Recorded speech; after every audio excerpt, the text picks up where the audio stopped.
Hi guys, welcome back to my channel. This is basically a breakdown of the wood stove with the pot, bail arm and lid loop. Basically a bit of a breakdown, quick video, well maybe not so quick, but a video basically breaking down all the component parts, a bit of a closer look at how things function, how things go together. Just take that off there and then you can have a look at the top bars and the feet, and then the bail arm and the lid loop and the little steam vent holes.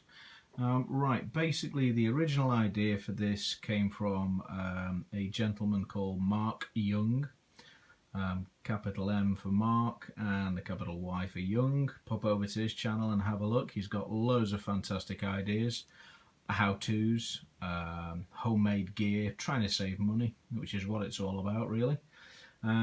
Right, so basically you start with a stainless steel utensil drainer, which is what this part is, okay,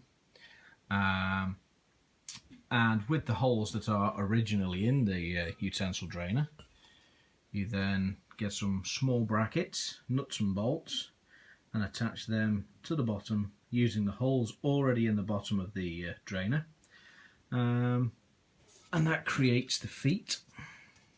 And if the ground's a bit soft, you can sort of dig those in the ground, give it a bit more stability. Quite useful. Then using some of the holes that are already in the drainer, I kind of marked out a small square aperture opening for you feeding your wood in. I marked that out with a Sharpie and then used my grinder to cut that out. A little bit more difficult perhaps with maybe a jigsaw with a metal blade put in it, but either way it's definitely possible. And then if we take these apart, we then moved on to the aluminium bars that basically cut into small strips and then slotted so that they fit together in a cross formation on the top, and then slot into these little slots that I've cut into the side, 4 of them.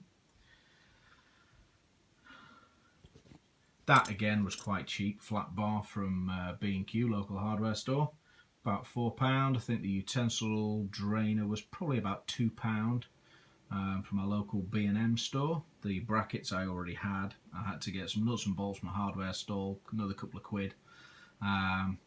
Quite easy to assemble, not as tricky as you think. We then move on from doing those bars, making sure everything fits in neatly, then over to the little pot. Basically quite simple. The lid pops off. There we go. There's the picture hanger that you use on the top. Drill 2 holes, nuts and bolts to secure it in place. There's the underneath. You can just see that with the light reflecting on there. Okay. And you kind of position it so that the actual hanger bit itself is in the centre, not the holes, so that when you pick it up it kind of more or less hangs flat, stable. Okay, then just across from that I drilled again some holes in the lid. That's to allow steam to escape so the lid doesn't blow off the top of your pot. And then I got some wire, just cheap, couple of quid from hardware store, only narrow gauge, nothing too thick and heavy. And you basically drill 2 small holes opposite to each other.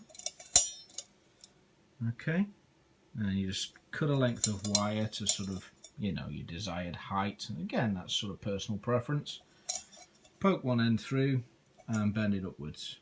Take your wire over the top, pop it in the opposite hole, and then again bend that end upwards. And there you go.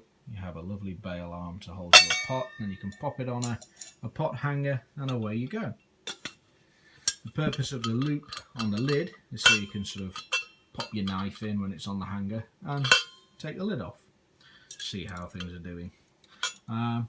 Again, quite cheap to do.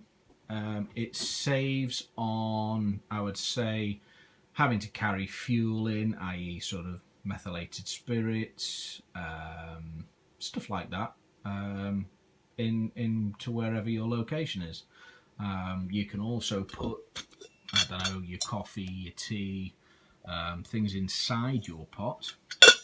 And the good thing about this is the pot that you'll be boiling water in can and does fit quite neatly inside the utensil strainer. Okay, and then the bars, your crossbars that go over the top to support your pot, can then slot down inside. Okay, so quite a small, compact, nothing too massive little unit. Go out into the field, take some cotton balls with you, get your fire started in the bottom, and then use sort of wood and twigs and things around you, so you're not having to carry the fuel. I think a very handy, very cheap, easy kind of DIY project to do. Give it a go. I'd just like to say towards the end of the video, that gives you a rundown of the smaller video I did a few days ago, introducing the wood stove and the pot. I just thought I'd give you a quick kind of brief run through of how it was all constructed, and maybe that might inspire some people to, give it a go. Why not? If you're kind of handy, you like DIY, you love to create, useful items, I think for the bushcrafters, this is the ideal little unit. If you haven't already, like, subscribe and share, and tap the little bell symbol you get and notify you of future videos. Thank you very much, and I hope you've enjoyed watching.